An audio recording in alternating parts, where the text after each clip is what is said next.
Jeg står på børnehjem i Åkner-Mors, og 2 af børnene, de er syge, de har lidt influenza, så derfor er de hjemme fra skole af. Så de var heldige, de var med til at pakke lidt af bilen ud af lejesagen, der var med. Så stor jubel, stor glæde, det skal I vide. Og tak til jeres sponsorer og jer, der har gjort det muligt at køre den her transport her.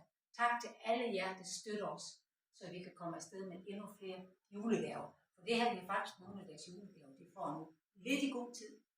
Men Adela, lederen af børnehjemmet her, hun har fødselsdag, så hun følte faktisk, hun kunne godt tillade sig at pakke lidt af julegaverne op på hendes fødselsdag. Sådan er det bare. Hej.